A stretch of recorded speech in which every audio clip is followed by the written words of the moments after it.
today I want to talk about the writing process a little bit, and the reason I got into this was we were listening to a television programme, and a nice Irish author called Marian Keyes was being interviewed and talking about her work, and she sounded such fun.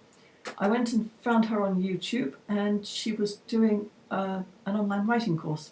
And the first exercise in the writing course was, every day for a week, she asked people to do a short piece of off-the-cuff writing, starting from a given first line.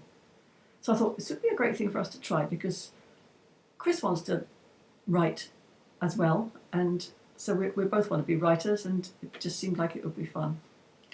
So we sat down and we both wrote a piece, and we're now going to read to you what we wrote. So Chris. Okay, the given sentence at the beginning was, like everyone else, he had heard about the events in the rowing boat.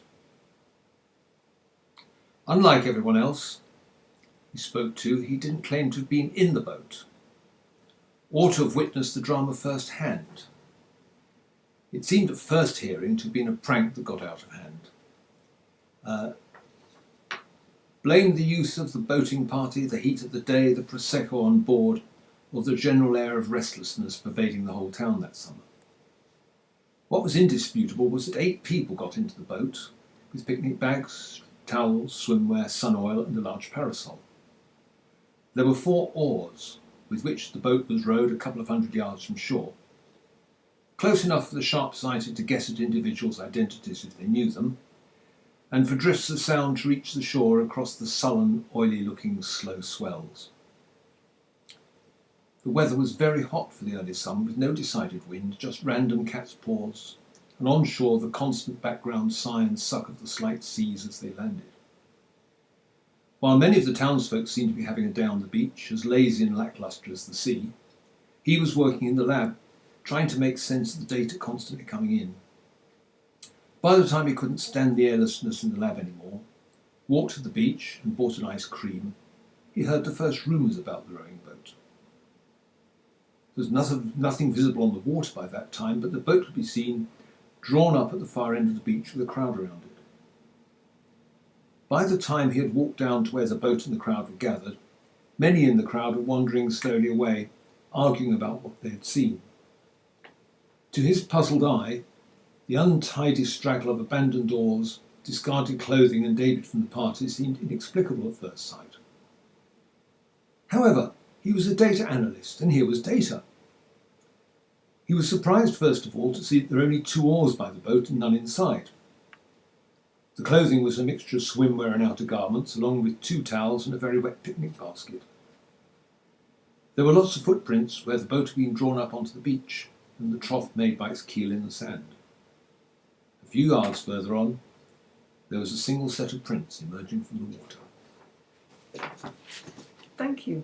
Well, what I loved about that when I first heard Chris read it was how much he had placed the scene. He put in little details of the landscape, and he'd given it some kind of context. It was obvious it was going to be a mystery, maybe a murder story. And my approach was noticeably different from that, so now I'm going to read you my version. Like everyone else, he had heard about the events in the rowing boat. He felt personally affronted by the fact that Sandra had not told him directly, but left it to her friends to drip-feed to him later in the bar. "Didn't you hear? Wasn't it disgraceful about Sandra and Martin? Oh, sorry, maybe I shouldn't have said."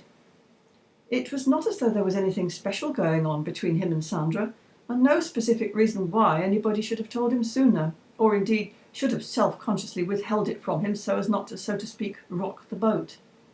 He and Sandra had known each other for a good long while now, mainly as work colleagues. He thought they got on well. He liked her. She appeared to like him. She had gone out with him on what you might loosely term dates, but always as part of a group, so not really. Cinema trips, that sort of thing.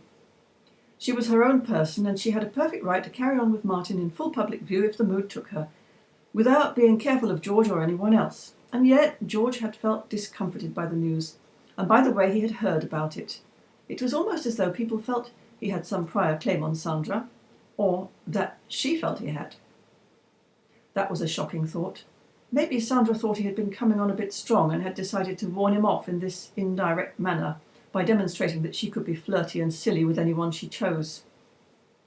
So how did George actually feel about it? He was not used to analysing his emotions. He was a man, after all. If that was enough of an excuse these days, which it probably wasn't. The lads in the bar were always going on about their relationships and about how it made them feel. It was the done thing to show how emotionally intelligent you were. Like, my breakup was worse than yours because I suffered such humiliation in all those violent fights. I had to have PTSD therapy, while you, on the other hand, are still on good speaking terms with your ex. Whatever. He was emotionally intelligent. He knew how he felt. He felt wounded. He felt that she had ignored his feelings in making this grand public exhibition while he was at home with flu. Instead of coming to visit him, she had simply carried on with life. He couldn't say she had dumped him because they had never really been an item. But she had preempted their becoming an item, and surely she must have sensed that he was moving towards that. She could have let him know more explicitly that she wasn't interested. So what was it that she had actually done? The story was that they had taken a rowing boat out onto the Serpentine, and she had initiated sex right there on a Sunday afternoon with everyone watching. Not only that, but she had been thoroughly indiscreet about it. She had screamed. She had made sure that the whole park knew about it, children, nannies, the lot. And being on a boat, nobody could stop them. She must have been so smug. Actually, Martin must have been smug as well. It was the sort of escapade that George had often dreamed about, but never had the opportunity for. Why could she not have done it with him? He felt a fierce heat flaring up in his loins and realised that he was jealous. So I'm not launching straight into the personal relationships there in a typical female manner. Well, you've still got the background of the story in the Serpentine, on the Serpentine in a rowing boat. But yes, I was definitely focusing on what would somebody who didn't know about an event make of it when they eventually found out. So yes, perhaps that was a more male way of doing it. So there we are. That's our first two offerings. Okay. See you next time. Bye. Bye.